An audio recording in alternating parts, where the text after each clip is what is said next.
Salut tout le monde, on se retrouve aujourd'hui pour le débrief tant attendu donc de ces quarts de finale retour de la Ligue des Champions, mais également sur la Ligue Europa parce qu'il y a eu énormément de choses. Donc cette semaine a vraiment été exceptionnelle en termes de qualité de jeu, de match, de tout ça, mais également on va parler du tirage au sort et également de la polémique qui a suivi donc la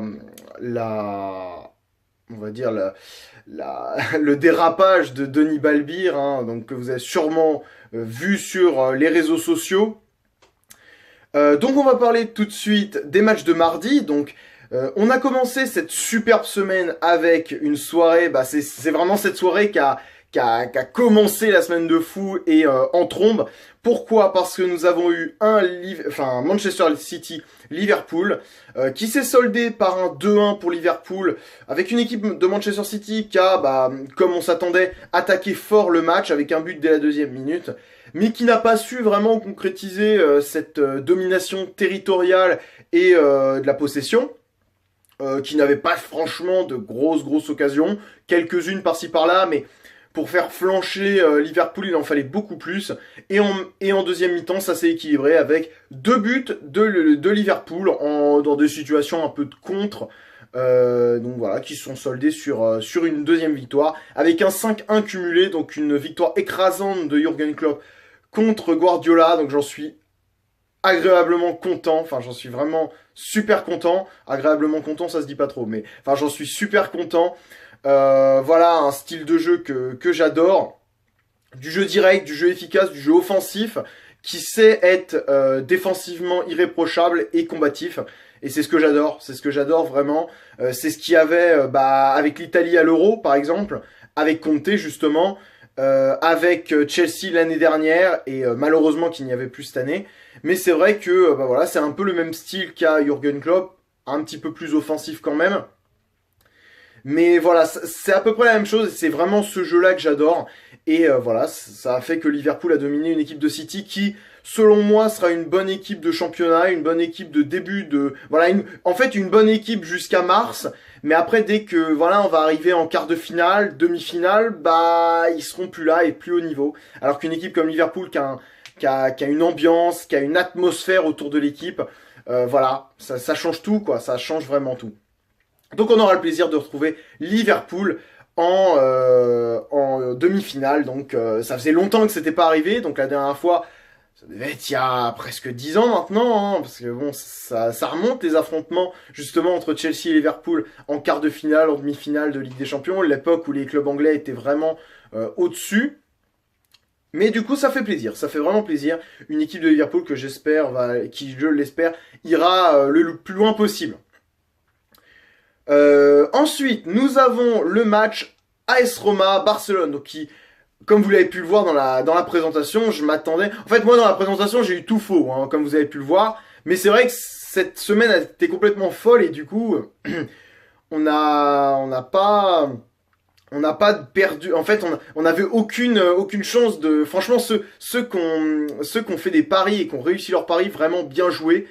Parce qu'il y avait de l'argent à se faire concrètement dans une semaine comme ça. Donc avec l'AS Rome qui est allé gagner 3-0 chez eux contre Barcelone, donc une remontada, donc ou remontada comme ça a été utilisé souvent, donc que ça soit sur les réseaux sociaux, dans la presse, mais également à la télé. Donc une remontada donc a été engendrée par le non-match de Barcelone. Déjà au match aller, voilà, ils gagnent 4-1, mais bon, quelques erreurs d'arbitrage, des buts assez chanceux, déjà une qualification très heureuse contre Chelsea qui avait dominé le jeu, dominé la double confrontation, mais qui n'avait pas eu la réussite. Eh bien, la S-Rom a eu de la réussite, a été solide défensivement, parce que voilà, quelques fois, le Barça a pu se frayer un petit chemin dans la défense, et ils ont été solides, et finalement, ils l'emportent au but à l'extérieur, donc grâce au but marqué à l'aller. Donc vraiment super content pour l'AS Rome, c'est bien, ça change. Des équipes comme ça, comme le Barça qui se reposent sur leurs acquis, qui se croient supérieurs au début du match, parce que concrètement je pense qu'ils se sont crus supérieurs, qui se sont dit tranquille, on a gagné 4-1 à l'aller, il y a aucun risque que l'AS Rome nous mette 3 buts. Eh bien si, les équipes maintenant sont motivées, ne veulent plus se laisser faire par les gros, et ça fait du bien de voir encore des surprises dans ce sport qui depuis quelques années devenait un petit peu, perdait de ses surprises et devenait, on pouvait plus avoir de surprises, mis à part 2-3 fois Monaco, Leicester l'année dernière, mais sinon il y avait plus de surprises et je trouve ça vraiment super bien que l'AS Rome se soit qualifié et surtout que le Barcelone soit éliminé parce que je suis désolé, avec la double confrontation qu'ils ont fait contre Chelsea et encore plus celle qu'ils ont fait contre l'AS Rome, ils pouvaient pas prétendre à une place en demi-finale de Ligue des Champions. C'est déjà bien, vu leur qualité de jeu, qu'ils soient arrivés en quart de finale. Voilà. Ensuite, on est passé au match de mercredi. Enfin, on va passer au match de mercredi. Donc mercredi, ça a été un petit peu plus calme, un tout petit peu.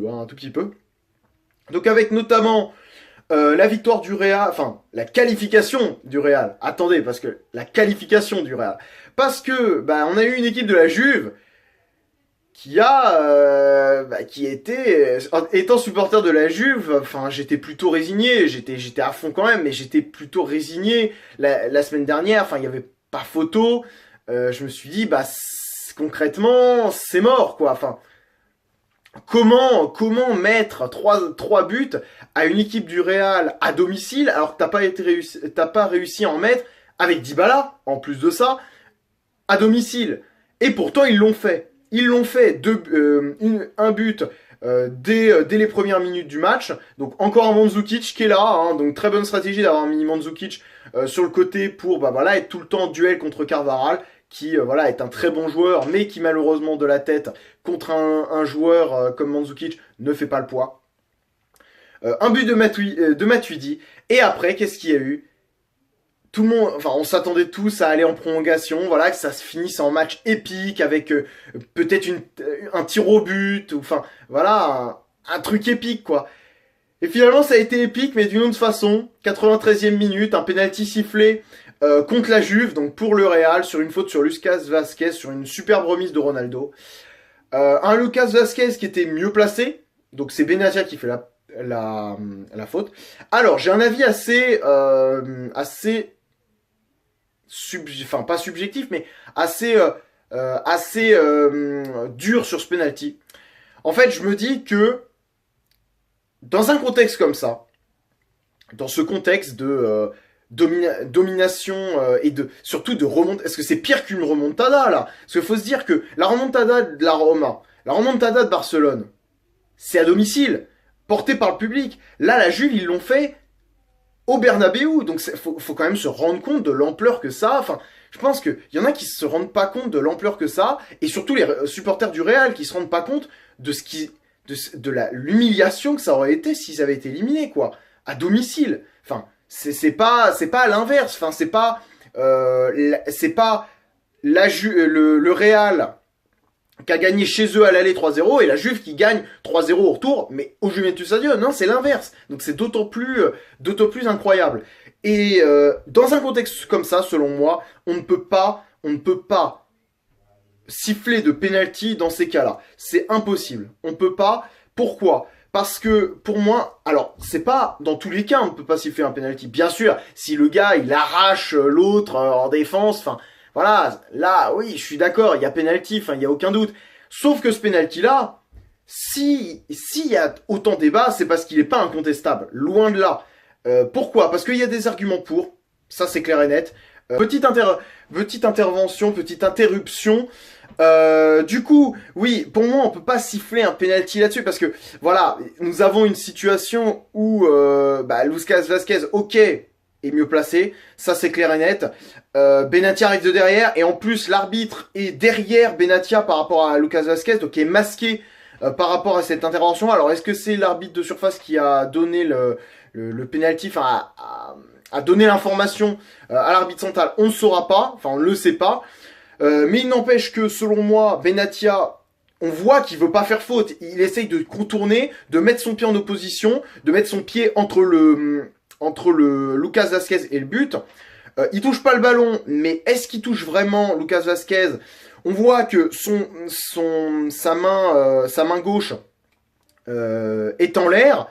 Sa main droite, on sait pas trop en fait. On voit pas trop s'il le pousse vraiment. Mais très franchement, moi, en plus de ça, je trouve que Lucas Vazquez est déjà à moitié déséquilibré parce que il était en train de contrôler de la poitrine et quand on contrôle de la poitrine, on se met un peu vers l'avant et du coup, on est un peu moins, on est un peu moins bien ancré dans le sol avec ses jambes. Et du coup, je pense une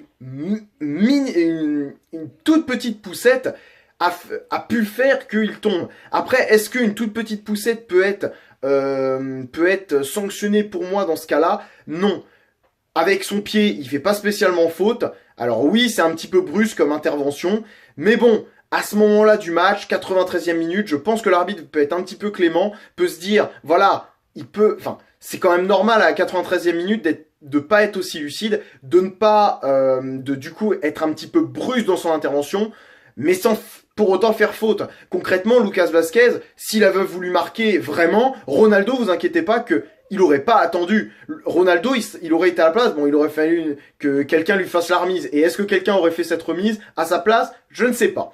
Mais très franchement, si c'était quelqu'un à la place de Lucas Vazquez, donc un vrai buteur, un réel buteur, je pense que l'instinct du buteur aurait fait que il aurait tiré beaucoup plus vite, il aurait fait une tête, il aurait fait un truc où il se serait mis en meilleure position pour potentiellement prendre une faute. Là, il n'est pas dans une position où il peut normalement avoir une faute. Donc voilà, selon moi, ce penalty est pas indiscutable. Il y a des arguments pour, il y a des arguments contre. Moi, selon moi, dans ce contexte-là, 93e minute, après, parce que c'est ça, 93e minute, mais aussi avec le match qui s'est déroulé avant. Faut quand même savoir que le Real, à part les 5 minutes qui ont précédé ça, ils ont pas joué. Est-ce que tu peux concrètement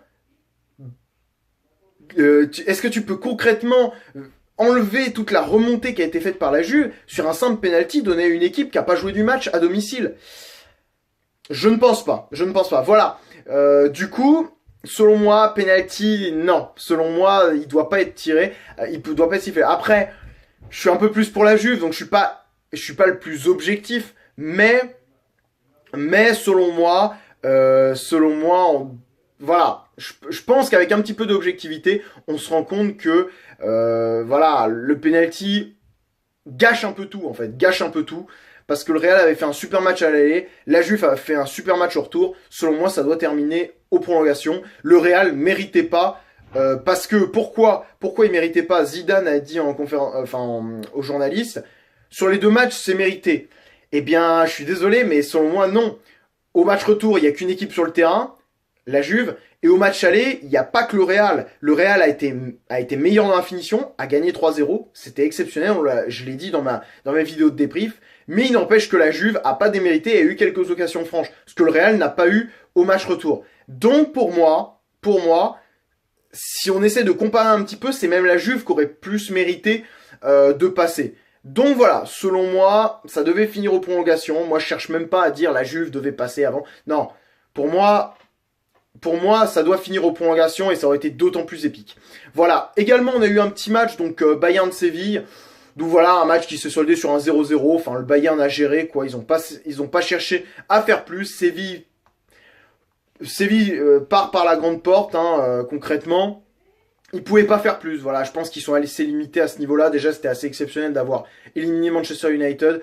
Voilà, contre le Bayern, je pense pas qu'ils pouvaient faire plus, parce que le Bayern, c'est quand même beaucoup, beaucoup plus solide que Manchester United.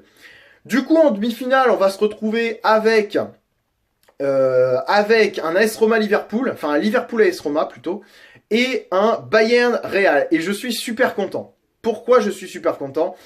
Parce que la logique aurait voulu, parce que vous savez que depuis quelques années, à l'UEFA, on a bien l'impression que déjà, il n'y a jamais de Real Barça, ça je vous en ai déjà parlé, mais en plus de ça, les gros clubs s'évitent un petit peu. Et c'est vrai que là, le Real, ils n'ont pas évité les gros clubs, entre Paris, puis la Juve, et là, le Bayern, je suis super content. Parce que la logique aurait voulu que, voilà, c'est sûr que l'UEFA, ça aurait été un peu plus logique pour eux de mettre un Bayern quelque chose, enfin Bayern, je sais pas moi, Bayern AS Rome par exemple, enfin je sais pas, ou Real Liverpool, enfin peu importe, mais pas ces deux matchs-là. Tout simplement pour qu'il y ait un Real Bayern plus logiquement en finale. Mais du coup, ça va être vachement intéressant. Parce qu'un Liverpool qui, selon moi, est possiblement favori contre la S-Rome, parce que la S-Rome, je pense, est un peu plus limitée quand même. Mais, mine de rien, voilà, la S-Rome a éliminé le Barça. C'est pas rien. C'est pas rien. Donc voilà, on verra ce que ça donne. Surtout que je crois avoir vu que Liverpool jouait à l'aller à domicile. Donc voilà, ça peut jouer. L'autre match, Bayern-Real, bah, on verra ça, pareil. Hein. Bayern qui joue à l'aller. Donc, je pencherais quand même plus pour le Real, même si, voilà, pour moi, la seule équipe qui peut faire tomber le Real, même si la Juve a failli la faire tomber, hein, comme je viens de dire juste avant, pour moi, c'est le Bayern. Je le dis depuis le début de la phase finale. Pour moi, c'est la seule équipe qui peut faire tomber. Enfin, mis à part le PSG qui aurait pu avec un petit peu plus d'envie, mais sinon, la seule équipe qui était assez solide pour les faire tomber, pour moi, c'était le Bayern. Et ensuite, on a eu la Ligue Europa. Et la Ligue Europa nous a réservé des beaux matchs. Donc entre Arsenal qui s'est fait un petit peu peur contre non pas contre le Sporting, contre le CSKA Moscou. L'Atlético également qui s'est fait un petit peu peur contre le Sporting. Donc ils passent et ils se retrouvent en demi-finale. Et ça c'est intéressant parce que les deux gros clubs tombent l'un contre l'autre. Également Salzbourg qui a renversé la Lazio de Rome en quelques minutes. Exceptionnel. Très très gros match. Donc vraiment super intéressant. Et donc le Salzbourg qui retrouvera l'Olympique de Marseille. Parce que l'Olympique de Marseille l'a fait. Ils ont réussi à remonter ce score qui n'était pas hyper avantageux du match aller. Donc avec un Leipzig qui avait été mauvais au match aller, avec très peu d'occasions, qui avait réussi à marquer un petit peu par chance sur une erreur de Pelé, et une erreur un petit peu de défense également. Et bien là, ils ont marqué direct, sauf que Marseille, avec ce public, a fait preuve d'un surplus d'âme concrètement, d'un surplus d'âme. C'était exceptionnel. C'était une ambiance de dingue. Je pense que c'est le meilleur match que j'ai vu depuis le début de la saison. Tout match confondu. Je pense que c'est le meilleur match parce qu'il y avait de l'émotion, il y avait du public, il y avait de l'ambiance, il y avait un scénario de dingue. Il y avait une équipe qui jouait en face parce que Leipzig a joué. Ils ont largement mieux joué qu'au match aller. Le match aller où ils étaient très fragiles quoi, parce qu'ils ont subi beaucoup d'occasions, n'en ont pas eu beaucoup et ont été très très chanceux. Selon moi, c'était un petit hold-up qui repartent avec une victoire à l'aller. Même avec un match nul, comme je vous l'avais dit, c'était un petit peu un hold-up. Donc, voilà. C'était génial. Voilà, j'ai passé une soirée géniale. Je sais que beaucoup de monde a passé une soirée de ouf. J'espère qu'ils réussiront à s'imposer contre Salzbourg parce que, voilà, une petite finale en France, à Lyon, ça pourrait être génial, vraiment.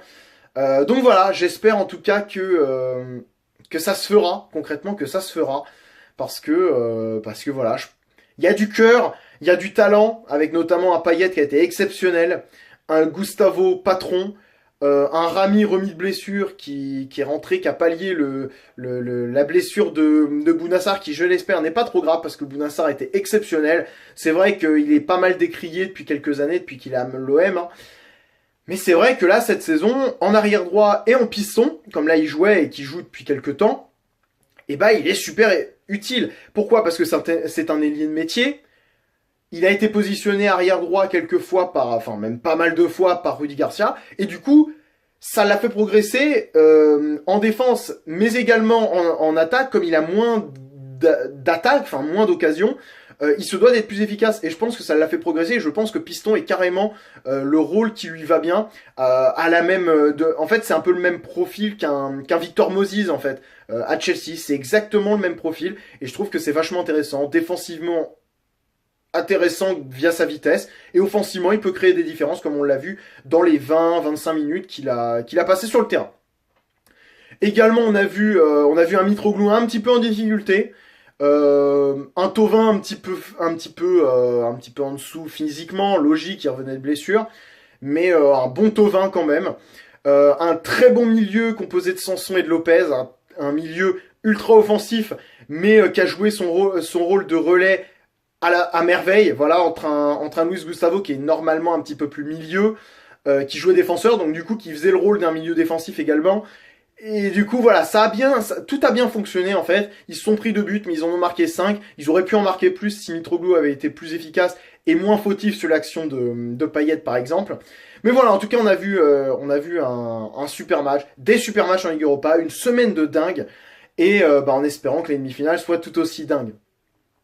Également, donc je voulais juste vite faire revenir sur la polémique concernant Denis Balbir, donc qui a tenu des propos assez crus, on va dire, à la fin du match. Donc Marseille-Leipzig, en insultant les joueurs de Leipzig. Moi, voilà, j'ai pas vraiment d'opinion. Enfin, j'ai pas une opinion pour ou contre. C'est juste que voilà, c'est une séquence qu'on n'aurait pas dû voir. Je pense que c'est du privé. Voilà, les mots sont là. Après, c'est sûr qu'il doit. Hein, il y a eu des sanctions. C'est malheureux parce que j'adore ses commentaires. C'est un commentateur que je respecte et que j'adore. C'est vrai que depuis que je regarde en fait, j'ai Beansport. Et je pense que c'est le seul moment où en fait je prends du plaisir à regarder un match autre que sur beIN. Alors je dis pas que les commentateurs sur beIN de Ligue Europa sont pas bons, ils sont loin de là, ils sont très bons, mais c'est vrai que Denis Balbir, j'aime bien sa façon de commenter et ça m'attriste de le voir mêlé à ça et surtout de me dire que les demi-finales se passeront sans lui. Donc voilà, vraiment désolé pour lui. Voilà, mais n'hésitez pas également à me dire ce que vous avez pensé donc de cette semaine de dingue. Voilà. Dites-moi en commentaire ce que vous en pensez. N'hésitez pas à liker, à commenter et à vous abonner à ma chaîne si ce n'est pas déjà fait, à la partager auprès de vos amis fans de foot afin de faire grandir un petit peu ma communauté et qu'on puisse débattre sur plein de sujets ensemble. Comme je vais lancer pas mal de vidéos là dans les semaines qui arrivent parce que je vais bientôt avoir fini mon année et du coup je vais pouvoir vraiment lancer beaucoup de concepts et de vidéos. Vous allez voir, il y aura des vidéos presque journalières pour tout vous dire. Voilà, n'hésitez pas à me dire vraiment ce que vous en avez pensé. Et sur ce, je vous souhaite une bonne journée, une bonne semaine de tranquillité après ces 2 semaines de dingue. Et voilà, on se revoit du coup dans 2 semaines pour la suite de cette Ligue des Champions et de cette Ligue Europa. Allez, salut, à la prochaine.